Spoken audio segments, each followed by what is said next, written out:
21st century Britain is home to a variety of different faiths. On any given day you can find modern Britons bowing to Mecca, chanting to Buddha, sacrificing insects and reptiles to Satan, even worshipping the water-walking, wine-making, leper-healing Jesus Christ himself. But what constitutes a legitimate religion? The only definition of what a religion is comes under charity law, where the Charity Commission has to decide which side of the line. And they decided that the pagans weren't, because they believed in a whole host of deities in nature, but the Odin worshippers were, because Odin was the king god. And that was okay. So they made that absurd distinction. I wasn't aware of that. That's fantastic. It's very good. So you can get charitable status if you have a head of your clan of gods, but if they're diffuse... If they're diffuse and they live in trees and bushes, you're done for. Right. Tree huggers out, Odin worshippers in.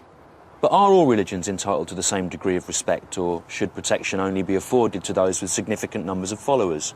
We can't just have anyone claiming to be right about everything, can we? There's such a variety of veneration going on all around the world that it can be difficult, if not impossible, to grant all religious worshippers the same credence. They've all found ways of making their own holy magic, from fondling snakes to swimming in their clothes, from falling over to vigorous interpretive dance. Alan Moore is a writer and magician from Northampton. He's a stranger to hairdressers and worships his very own god in his very own way, blurring the lines between religious belief, magic, and the power of the creative imagination. If you film him from strange angles, you can make him look very sinister. But he isn't really. Hello, mate. Could I have a cup of tea, please? Black tea. Alan's familiar on his journey of faith and worship is an ancient Roman glove puppet snake called Glycon. Well, actually, I just thought he looked gorgeous. He looked so smug.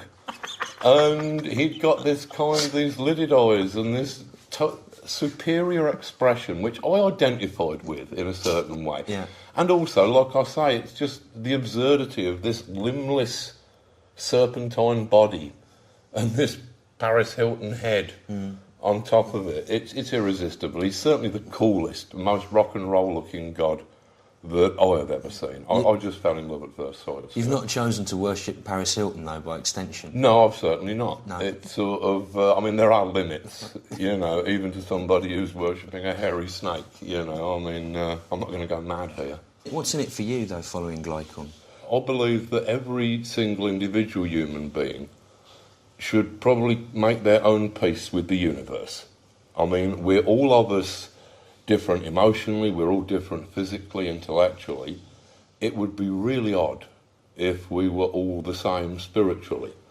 So, I mean, that's why I have a problem with religion, per se, because religion, the very word, it comes from the same root word as ligature and ligament, and it means to be bound together in one belief, which I find a bit creepy and a bit unnatural. How did you first go about worshipping Glycon, and what form does the worship take?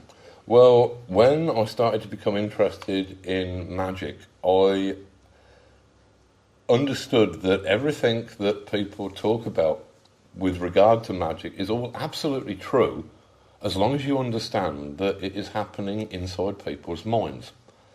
And it struck me that that must be what magic is. It must be like treating the space that we perceive inside our minds as a kind of territory.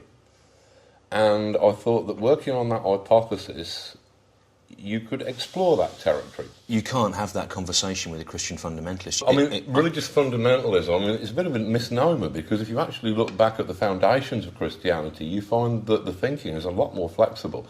Yeah. The kind of what we call fundamentalism these days is basically entirely based upon 1930s tent show revivalism. Right. It goes back no further than about 80 years. And yet it's a very frightening and dangerous mindset, because, I mean, as far as I understand it, at the moment, there are genuine worries that, certainly in America, that this could actually negate science, it could drag us back into a new dark ages. Yeah, and it informs policy. Absolutely. Well, I mean, if you've got sort of self-confessed fundamentalists at the top seats of government, that surely kind of threatens the separation of church and state, you'd think. What would be the policies of a nation marching under the flag of Glycon? The name means, apparently it means sweetie. Oh, really? It's really nice. Yeah, he's just called Sweetie. I suppose that sweetness and good hair would be the main qualities that I'd look for, and enlightenment. And they're all qualities which you embody. Absolutely, and the smugness as well. I'd like to see a bit more of that around.